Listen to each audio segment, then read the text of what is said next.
Okay, hi. It's time to go over the Unit 1 study guide, and I'm going to focus mostly on the essay portion of the exam. You've already probably taken, or will take very shortly, your quiz, which covers the factual information about um, Unit 1, the fundamentals. So I've got the slides here that would help you. Make sure you know these 10 elements and 10 principles for your Unit 1 exam. Not that you have them memorized, but that you know what they mean, you know how to use them, and you know how to apply them when you look at artwork. That's the whole point of the Unit 1 exam. Okay. Um, Understand color theory. Make sure you're using the right color terminology in your analysis, etc. like that.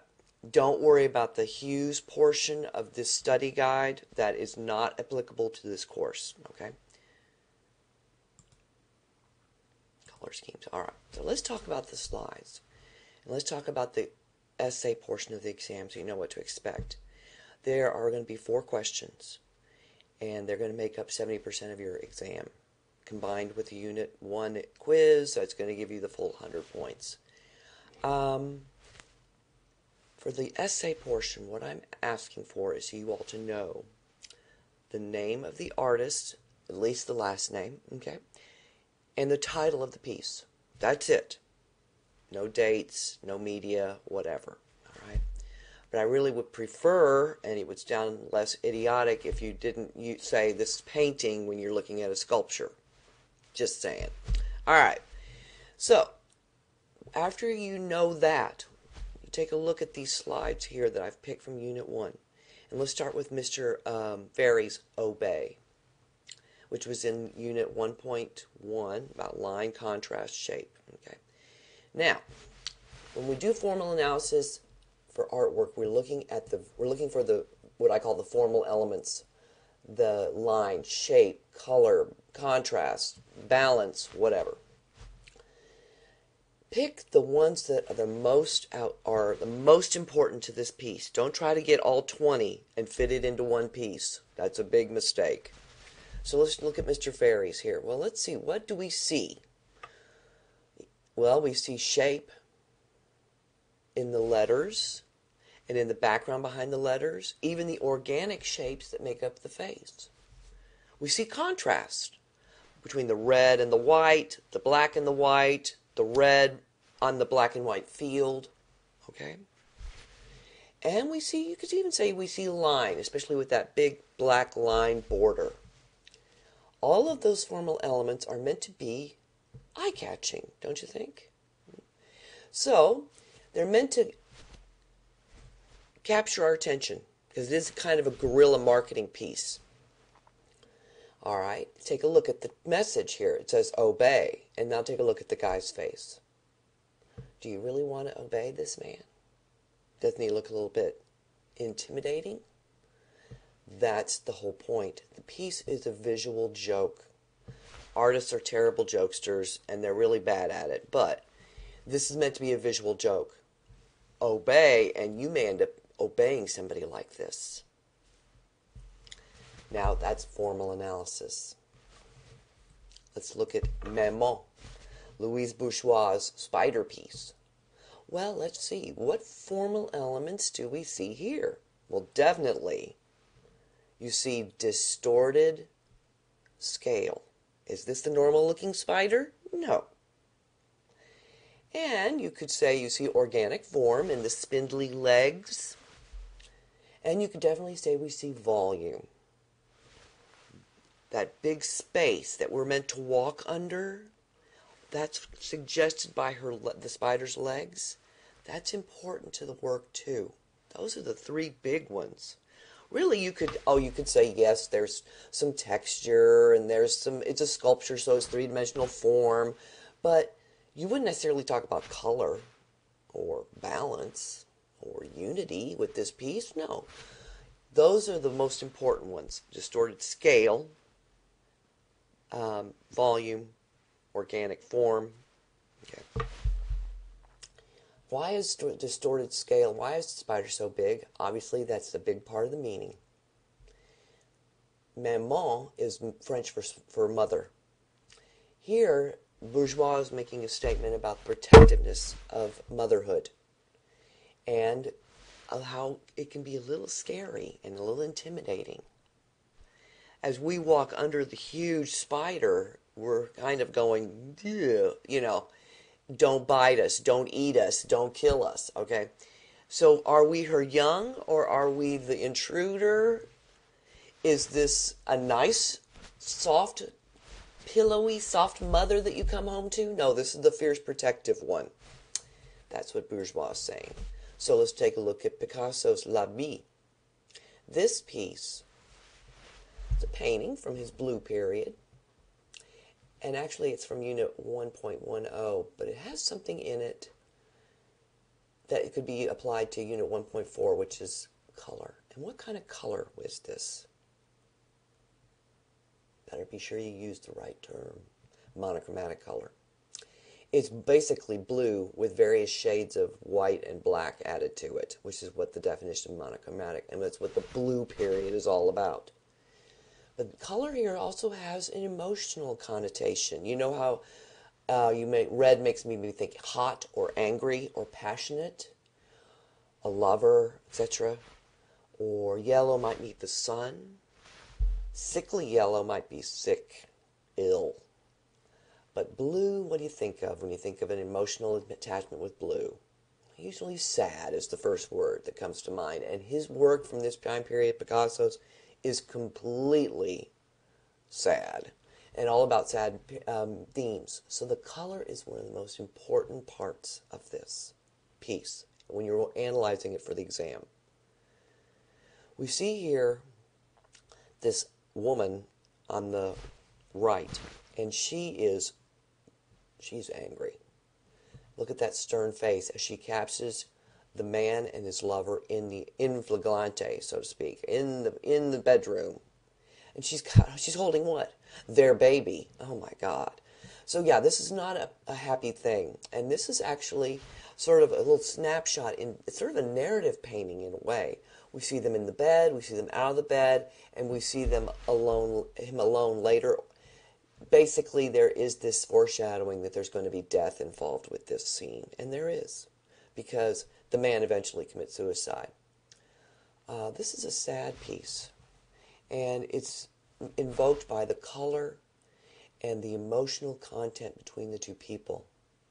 You also know through, it's Picasso, and it's his blue period, you know that this is, you know some of the story behind it, okay? Use all of that when you talk about your analysis. This is Thomas Cole's The Oxbow. You'll find that in Unity, which is I think 1.6, 1.7.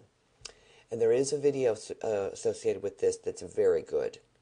Even though there's two completely different sides to this painting, it's still bound by conceptual unity. That idea of an idea combining different things on a piece of artwork and making them work together because they're bounded by a common idea. And this, the idea is that man and God, the Christian God, that Thomas is supporting is going to bring peace, harmony, and tame the West. They're bringing not only civilization, but they're also bringing godliness to it. Sort of like bringing God to the heathens, which is what essentially what Cole is supporting here. This is a very 19th century viewpoint of how we are improving our land. We are making lives for ourselves. We are taming the wilderness. Well, if we look at it through 20th century eyes, or 21st century eyes, excuse me, I'm old, this maybe isn't, we've succeeded beyond our wildest imagination. Now we have to be concerned about we've over-tamed and over-civilized the planet to the point where it's choking on its own pollution. But in Cole's time, don't look at it that way. In Cole's time, this was a good thing. So on the left side of the painting, you see the wild, untamed nature. It's got this storm going on, this very dark contrast between that side and the right side, which is where God and man are present. It's very light. Literally in value. There's no storm.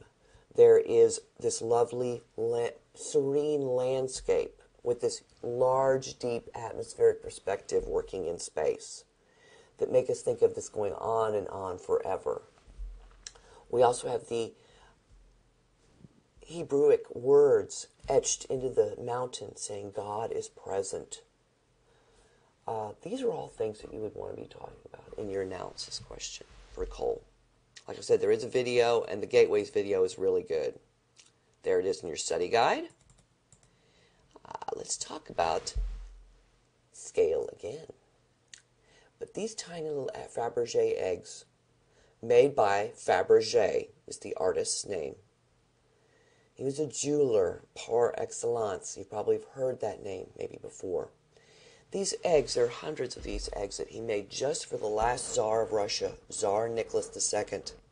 He is the one that's going to be executed by the communists later on, and his entire family with them. And their bodies be essentially dumped down a well, which people won't find for, 100 years later, approximately. These eggs were very small. Some of them are a little bit larger, but they tend to be very small in scale. And what do small-scale objects usually infer? There's usually sort of a delicacy about them, like a small robin's egg, a small child, little delicate lovers' brooches and pendants and little tokens. That's what these are meant. That's what that small scale invokes, that sort of intimacy about these things. They are meant to be gifts from the Tsar to his family, other visiting royals and noblemen. So they're meant to be sort of a personal gift. They're all inlaid with real gold and real platinum and real pearls and real diamonds. They are extremely fabulous. Another thing about scale that informs this piece is that the fact that their sheer size is so tiny, but the workmanship is so tiny that it's sort of a wow. It displays and shows off Faberge's technical skills, which is all part of the fun of this piece, is that they're so cool. You open up half of them, and like in this one on the right, something pops out from inside the egg. One has, if you can believe it, the palace popped out, fully sculpted in gold. Oh yeah, they're unbelievable. Unbelievably fabulous objects. Those would be the analysis for the Faberge eggs. Oh, I see I've got Maman slide in the wrong spot. The Bruegel piece. Peter Bruegel, the elder, Landscape with the Fall of Icarus. It's another joke, folks. Oh, yay. It's... Alright. Let's talk about the formal analysis with this. Well, what do we see right off the top? And that's that stark red right in the middle of the piece. Obviously, that red contrasts with the rest of the sort of analogous color in this landscape. We have a huge depiction of space, very deep, using atmospheric perspective and overlapping in size and everything, that makes it look like the whole half of the world is in this painting. And that's important when it comes to the meaning. Everybody's going about their business, right? We are focused on the guy in the red because of the strong contrast. But where's Icarus in the painting? The landscape, it's called The Landscape with the Fall of Icarus. Well, there he is. See that leg sticking out of the water on the lower right, right below the ship? That is Icarus falling into the sea.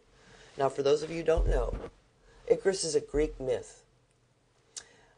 Icarus and his father Daedalus decided they wanted to try to learn how to fly. If the gods could fly, then man should be able to fly. So Daedalus, the father, sculpted some wings out of wax and feathers and strapped them on his son, Icarus. And Icarus flew and flew and flew so high that he got too close to the sun. And the gods punished Icarus and Daedalus for their pride, to think that they could fly as high and as well as the gods. And the sun melted the wax, of course, of the wings, and he fell into the sea to his death. So that's the myth. And that's the proverb about, being careful about pride. Greeks were big time into no pride. So, that's the joke. The focal point, of course, is the guy in the red, because he's centrally located. He's got the red contrast. He's the biggest thing in the piece. And Icarus, which the title of the piece is about, is almost forgotten. He's not only forgotten by the viewer, us, because we can barely find him, but everything in this world seems to be ignoring him. This huge tragedy is going on. Icarus is dying. Oh my God, he's drowning. The guy is sitting on the bank, fishing or washing or whatever. The guy is plowing his field. The shepherd is looking up at the sky, looking up at the birds. And the ships are sailing off on their way. And nobody cares about Icarus. Ha ha ha ha ha. Okay. So, it's a part of a proverb that Bruegel was trying to say, that no plow stands still because a man dies. In other words, life goes on. Funny stuff. All right. And then the last two pieces. You're going to want to watch that Las Meninas video from Gateways. You might see a duo, a two-slide analysis. Matter of fact, I can probably assure you that you will. And it might be these two.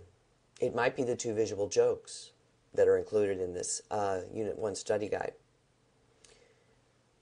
Here we have Velázquez's Las Meninas and all of that formal analysis we see in here between contrast and emphasis. And we've got the iconography that's apparent on Velázquez's tunic and that knighthood that he was trying to get by becoming a court painter. We've got the focus on the princess Margarita. We've got her allusion to the parents in the background or in the foreground, with Philip of Spain and his wife next to him, way behind in that reflection in the mirror. We have space, three-dimensional space, and two-point perspective working here, actually. We've got rhythm in the paintings and the big shapes on the wall as they echo back into space.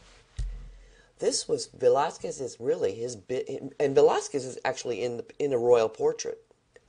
It's unheard of. He's actually trying to elevate not only his own status, but the status of the profession of painting. All painters' status. Before this time, painters were just considered just work a day as being a potter or a jeweler or a metalsmith or whatever. They were the same. There wasn't any distinction between the arts as far as one was being slightly more fine art and the other one being less so. No. Well, Velázquez wants to change that, which is why, and one of the reasons why he's in that painting. Picasso's Las Meninas. Well, we can still see the princess and Don Nieto in the background. We still see an allusion to the Las Meninas around. But here we have no color. It's a black and white piece. We have shattered space. Some of it's three-dimensional, some of it's flat shape. Line. We have definite contrasts, same as the other painting, okay? Picasso painted this 45 times. He really wanted to get it right.